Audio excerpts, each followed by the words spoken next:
Selah. An intentional pause for reflection and connection. Selah. Content-rich dialogue and discussions. Selah. Pray and worship together. Selah. Living the way. Selah.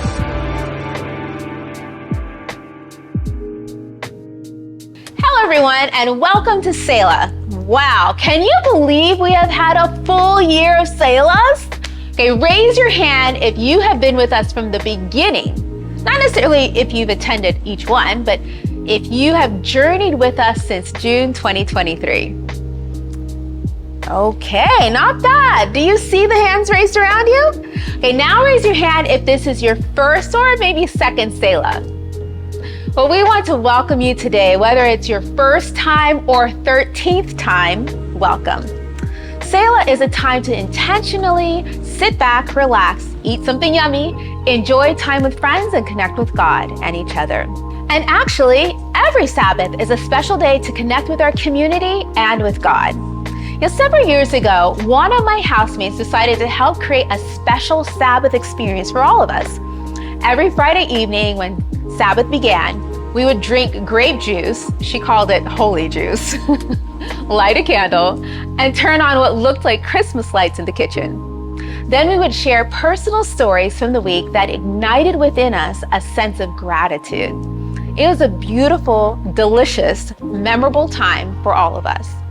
She had created a meaningful ritual for our home and helped activate our senses as we worshiped God together.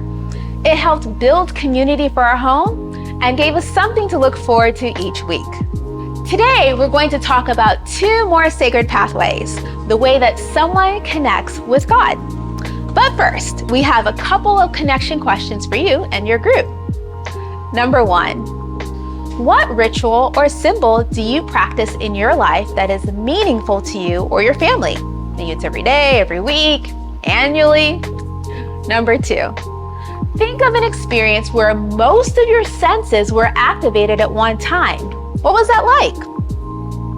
Your answer can be of a spiritual nature or not. Think broadly. Enjoy your discussion as you pause the video now. When you're done sharing, unpause and come back for our teaching moment. See you in a few.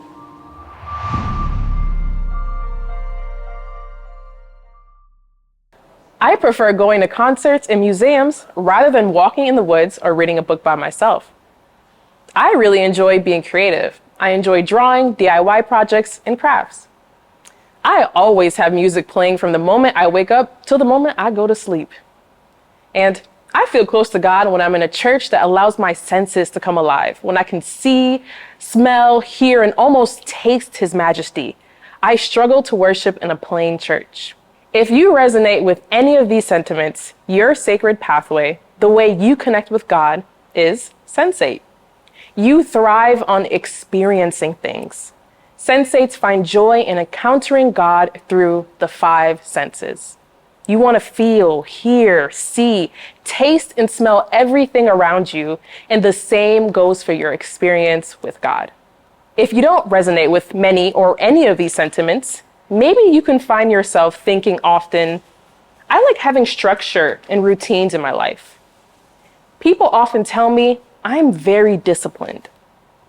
I feel closest to God when practicing rituals and traditions from my childhood. It is important that I go to church every week and take time to spend with God every day. If you resonate with many or any of these sentiments, you may be a traditionalist. You thrive on rituals that help you remember things that are important to you. Traditionalists find joy in rituals. You find yourself faithful to the things that are tested and true, and the same goes for your relationship with God. At first glance, sensates and traditionalists might seem like polar opposites. You might think sensates sound fun while traditionalists seem boring. Or sensates sound new age while traditionalists stick to the correct way of doing things. Whatever your initial thought may be, I want to encourage you to recognize the beauty in both perspectives today and to see how they coexist in the Bible with equal importance and legitimacy. Let's take a look at Luke chapter 7, verses 36 to 50. In this passage, we find sensates and traditionalists both present in the story. We find Jesus dining with a Pharisee named Simon, a traditionalist. Simon the Pharisee likes to adhere strictly to religious customs and laws. He goes to church every weekend, observes every religious holiday, has a strict diet, reads the scriptures daily, prays multiple times a day, and fasts very often. He even invites Jesus to a traditional, formal, sit-down dinner.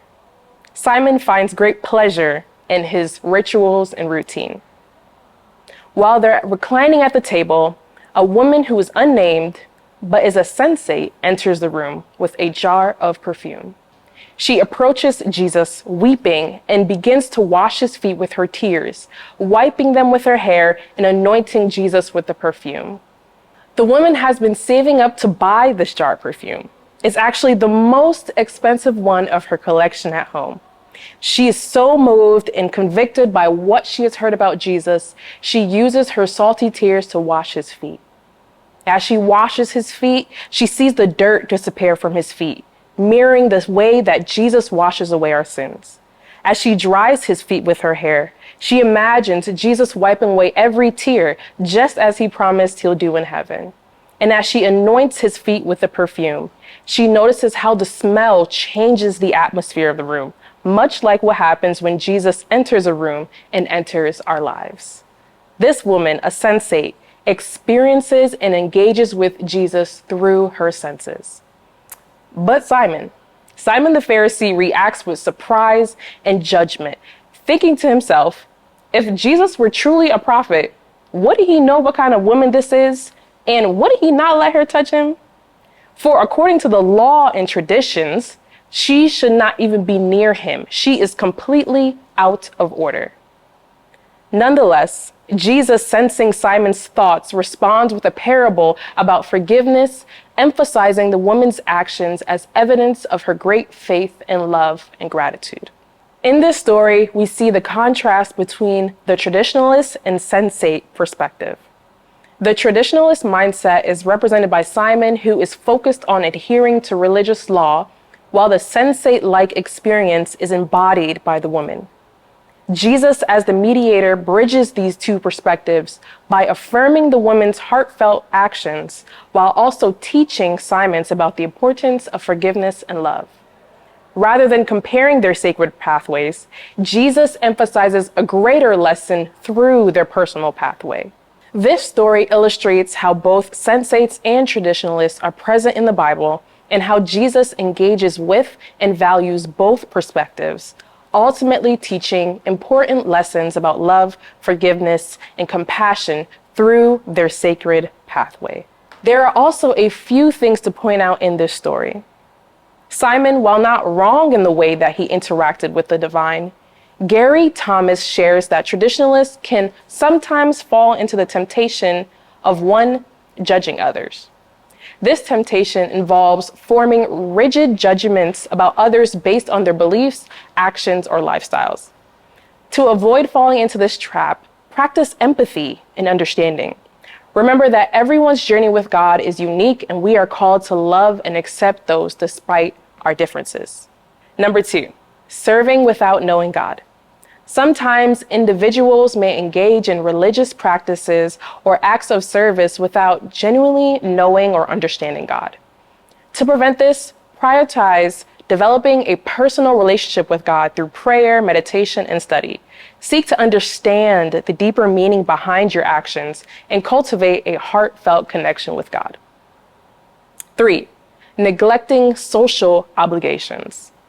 This temptation involves prioritizing religious rituals or personal spiritual growth over social responsibilities and community engagement. To avoid neglecting social obligations, strive for balance in your life. Remember that serving others and participating in your community are essential aspects of living out your faith. And number 4, deifying rights. Deifying rites involves placing excessive importance on religious rituals or traditions to the point where they overshadow the true essence of spirituality. To steer clear of this temptation, focus on the underlying meaning and purpose behind the rituals you practice. Ensure that your religious practices deepen your connection with God and foster spiritual growth rather than becoming empty routines. And while the woman was not shamed in the way that she interacted with Jesus, Gary Thomas shares that sensates can also fall into temptations. These temptations are: 1, worshiping without conviction. This temptation entails engaging in religious worship without genuine belief or conviction. To avoid this, take time to reflect on your beliefs and values. Cultivate a deep understanding of your faith and allow it to inform your worship practices. Number 2, idolizing beauty. Idolizing beauty involves placing undue importance on physical appearance in spiritual practices. To resist this temptation, recognize that true beauty goes beyond outward appearances. Focus on cultivating and finding importance in inner qualities, such as compassion, kindness, and humility in your journey. And number 3, worshiping worship. This temptation occurs when individuals become more focused on the act of worship itself rather than who they are worshiping. To avoid this, maintain a clear focus on God in your worship practices. Cultivate a sincere connection and allow your worship to be an expression of your faith and devotion. If you identify with either of these sacred pathways, know they are both legitimate and equally important, but also require balance to avoid extremes. So whether you lean more towards being a sensate or a traditionalist, or find yourself in both, we hope that learning about these 2 sacred pathways helps you deepen your connection with the Lord. Like Simon and the unnamed woman, may you find yourself having a personal and memorable experience with Jesus through your preferred sacred pathway.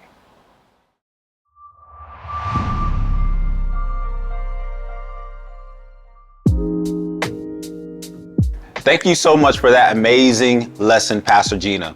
Some of you are probably sitting here listening to the teaching and quickly realize that you are a sensate or a traditionalist. Others of you are probably still processing which category you fall in or lean towards. As you were listening, maybe a relative or friend came to mind that falls within one of these 2 categories. With this in mind, we would like you to share what resonated with you from the teaching. Here are a few discussion questions to prompt the group conversation. The questions are: 1, what words, phrases, or concepts stood out to you from today's teaching and why? Number 2, how would you define your walk with Christ? Do you lean more sensate or traditionalist? And number 3, why is it important that communities have sensates and traditionalists? Pause the video now to think about these questions and share aloud with your group. When you're done, unpause for the challenge. In every Selah, we love to leave you with a challenge. As we learned today, sensates and traditionalists, although they may appear polar opposites, are both valuable and of equal importance. If you are a traditionalist, share with your group your favorite traditions and the rituals that allow you to feel close to God. If you are a sensate, share a recent experience that allowed you to encounter God through the 5 senses. Pause the video now as you share with your group.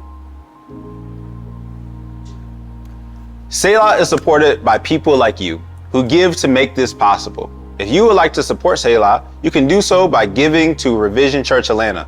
The QR code on the screen takes you to the website where you can easily donate. Just open the camera app on your phone, and when the link appears, click on it, and that's where you can give your tithe and offerings.